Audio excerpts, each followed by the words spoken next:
తెలుగు ఆధారంగా సులభంగా హిందీ నేర్చుకుందాం. ఈరోజు కిస్మే దేనిలో లేదా ఎందులో అనే పదమును ఉపయోగించి హిందీలో వాక్యాలను నేర్చుకుందాం. యహ్ పానీ కిస్మే హై, ఈ నీరు దేనిలో ఉంది. తుమ్ కిస్మే రుచి రక్తే హో, నీవు దేనిలో ఆసక్తి చూపిస్తున్నావు. కిస్మే జహర్ మిలా థా, దేనిలో విషం కలిపారు. తుమ్ కిస్మే అచ్చే హో, నీవు ఎందులో బాగా ఉన్నావు అంటే ఏ విషయంలో బాగున్నావు అని. చదువులో కావచ్చు, లేదా ఏదైనా ఏ స్కిల్స్లో అయినా కావచ్చు, దేనిలోనైనా సరే నువ్వు ఎందులో బాగున్నావు అని అడగడం అనమాట. కిస్మే దూద్ రఖా హై, పాలు దేనిలో ఉంచారు.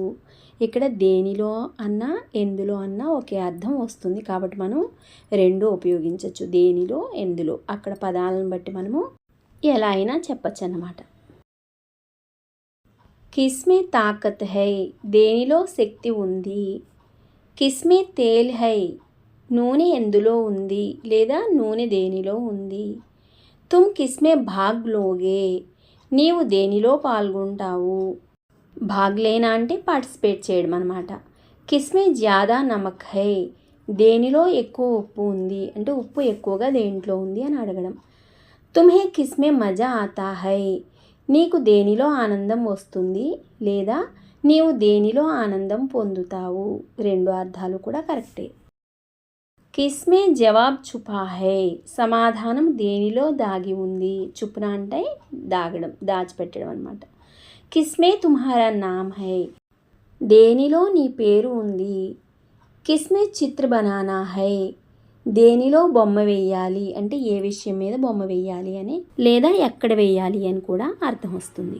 యహ్ దవాయి కిస్మే మిల్తీ హై, ఈ మందు దేనిలో దొరుకుతుంది.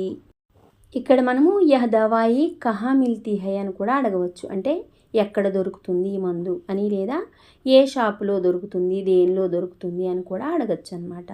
కిస్మే పరీక్ష హై, పరీక్ష దేనిలో ఉంది అంటే ఏ విషయం మీద పరీక్ష ఉంది అని అర్థం. తుమ్ కిస్మే అసఫల్ హుయే, నీవు దేనిలో విఫలమయ్యావు. కిస్మే జ్యాదా ఫాయిదా హై, దేనిలో ఎక్కువ లాభం ఉంది. కిస్మే జోఖిమ్ హై, దేనిలో ప్రమాదం ఉంది. కిస్మే వే రేతే హై, వారు ఎందులో నివసిస్తున్నారు లేదా వే కహా రేతే హై అని కూడా అడగచ్చు, వారు ఎక్కడ నివసిస్తున్నారు. కిస్మే వహ్ ఖుష్ హై, అతను దేనిలో సంతోషముగా ఉన్నాడు. కిస్మే వహ్ చీజ్ రఖీ హై, ఆ వస్తువు దేనిలో పెట్టారు. కిస్మే ఉస్నే విశ్వాస్ కియా, అతను దేనిపై నమ్మకము పెట్టుకున్నాడు. కిస్మే కితాబే రఖీ హై, పుస్తకాలు దేనిలో ఉంచారు. కిస్మే సమస్య హై, సమస్య దేనిలో ఉంది. తుమ్ కిస్మే హార్ నహీ మాన్తే, నీవు దేనిలో ఓడిపోతానని అంగీకరించవు. మానన అంటే అంగీకరించడం, నహీ మాన్తే అంటే అంగీకరించకపోవడం అన్నమాట.